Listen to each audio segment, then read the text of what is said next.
আল্লাহ যদি বলে বান্দা কি এমন পাইলা দুনিয়াতে যে জিনিসের জন্য আমি রহমান থেকে তোমার আলাদা করে দিল, মা গররাকা বিরব্বিকাল কারীম, বান্দা কোন জিনিস আমি রহমান থেকে তোমার আলাদা করে দিল বলো না একটু।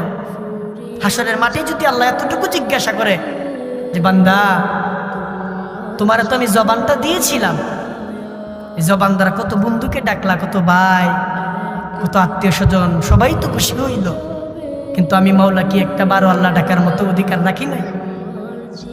আল্লাহ তাআলা যদি এতটুকু বলে যে বান্দা তোমাকে তো আমি চক্ষু দান করেছিলাম, তুমি দেখেছ অনেক বান্দাকে আমি চক্ষু দেই নাই, কিন্তু তোমারে তো আমি দিয়েছিলাম, এই চোখ দিয়ে কত নর্তকী দেখেছ, কত গান, কত জিনা, কত বেবিচার, এত কিছু দেখার পরও তাহলে বান্দা আমার কোরআনকে একটাবার দেখার মতো আমি অধিকার রাখি নাই?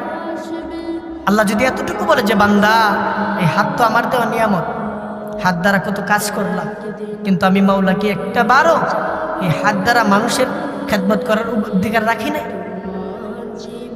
আল্লাহ যদি বলে বান্দা এত কিছুর বিনিময়ে আমি মাওলাকে একটা সিজদা পাওয়ার উপযুক্ত ছিলাম না?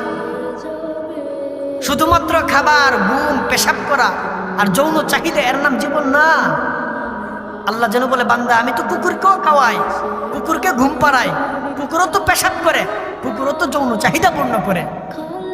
যদি যৌন চাহিদা পূর্ণ না করতো কুকুরের বাচ্চা হয় কেন? আপনিও তো খাইতেছেন, আপনি ঘুমাইতেছেন, পেশাব করতেছেন, আপনিও যৌন চাহিদা পূর্ণ করতেছেন, কুকুর আর আপনার মধ্যে তো কোনো তফাৎ রইল না।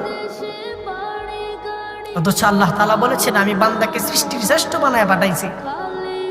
রব্বুল আলামিন এত কিছুর বিনিময়ে যদি আমাদের কাছ থেকে একটা সিজদা না পা, তাইলে আমার মতো কপাল ফুরা আর কেউ নাই। আল্লাহ যেন বলে বান্দা আমি সকালবেলা সূর্য উঠিয়ে দিয়ে আবার সন্ধ্যাবেলা সূর্য ডুবিয়ে দিয়েছি, তোমার ঘুমের পরিবেশ করে দিয়েছি, এটা কি আমার কোনো অপরাধ ছিল? আমি আল্লাহ তোমাকে সকালে ঘুম থেকে ওঠার পরে তুমি আমার নামাজটা আদায় করলা না, আমি চাইলে কিন্তু তোমার রিজিক বন্ধ করতে পারতাম, কিন্তু আমি বন্ধ করি নাই। বান্দা তুমি তো আমার মহব্বতের বান্দা, আমি তো তোমার আদর করে বানাইছিলাম, আমি চাইলে তো তোমার রিজিক বন্ধ করতে পারতাম, কিন্তু আমি তো করি নাই, তুমি তো আমার মহব্বতের বান্দা, কিন্তু তারপরেও কি আমি আল্লাহর একটা সিজদা তুমি দিবা না?